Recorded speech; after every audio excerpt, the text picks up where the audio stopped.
എത്ര കയറ് വേണോ അത്രയും നമുക്കിതിൻ്റെ കൂടെ കെട്ടിക്കൊടുക്കാം.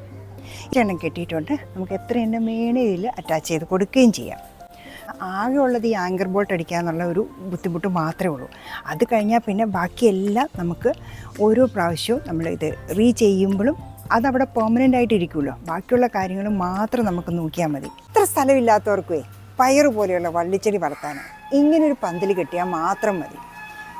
ഒരു 3-4 ആങ്കർ ബോൾട്ട് അടിക്കാനുള്ള സൗകര്യമുണ്ടോ? പിന്നെ നമുക്ക് ഈസി ആയിട്ട് ഇങ്ങനെ പന്തൽ റെഡിയാക്കാം. നമ്മൾ ആ മൂലയിൽ നിന്ന് ഇട്ടിരിക്കുന്ന കയറിതാണ്. ഈ രണ്ടാമത്തെ പ്ലാസ്റ്റിക് ഉണ്ടല്ലോ, വൈറ്റ് വയർ, അത് നമ്മൾ കുറച്ച് താത്താ കെട്ടിയിരുന്നു. അപ്പോൾ ഒരു സ്ലോപ്പ് ഇങ്ങനെ കിട്ടാനായിട്ട്, അതായത് ആ കറുത്ത വയറിൽ നിന്ന് വൈറ്റ് വയറിലേക്കൊരു ഡിസ്റ്റൻസ് ഉണ്ട്, അതിങ്ങനെ സ്ലോപ്പാണ്. ഇനി ഈ കയറിൻ്റെ അറ്റത്ത് നമുക്ക് അടുത്ത കയറ് കെട്ടാം. ഒരു കല്ല് കഷ്ണമോ ഒരു ഇഷ്ടിക കഷ്ണമോ എന്തെങ്കിലും ഒരു വെയിറ്റുള്ള സാധനം എടുക്കുക. എന്നിട്ട് നമ്മുടെ കയറിൻ്റെ മറ്റേ അറ്റത്ത് നല്ലപോലെ കൂട്ടിക്കെട്ടുക.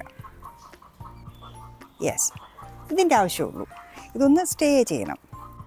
സോ നമ്മുടെ കയറിൻ്റെ ഒരറ്റം അങ്ങ് ആങ്കർ ബോൾട്ടിൻ്റെ ആ അറ്റാച്ച് ചെയ്തിരിക്കുന്ന വയറിലും രണ്ടാമത്തെ അറ്റം ഇതേ ഇങ്ങനെ കല്ലിലും കെട്ടി. ഇതാണ്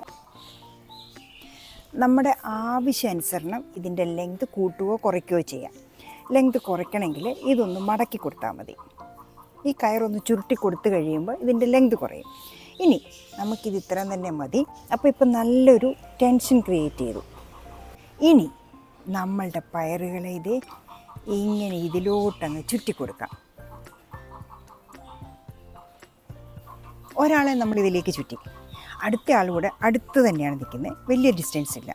അതുകൊണ്ട് നമുക്കിത് അടുത്ത ആളെ കൂടെ ഈ കയറെ തന്നെ അങ്ങ് ചുറ്റിക്കൊടുക്കാം. പക്ഷേ ഈ ആൾക്ക് അടുത്ത കയറൊരെണ്ണം നമുക്ക് ഉണ്ടാക്കണം. ബാക്കി ഇതേ ഇപ്പോൾ 2 പേര് ഇങ്ങനെ കയറി, ഇങ്ങനെ എത്ര കയറ് വേണം നമുക്ക് കെട്ടി ഈ പന്തലിലേക്ക് കയറ്റി വിടാം.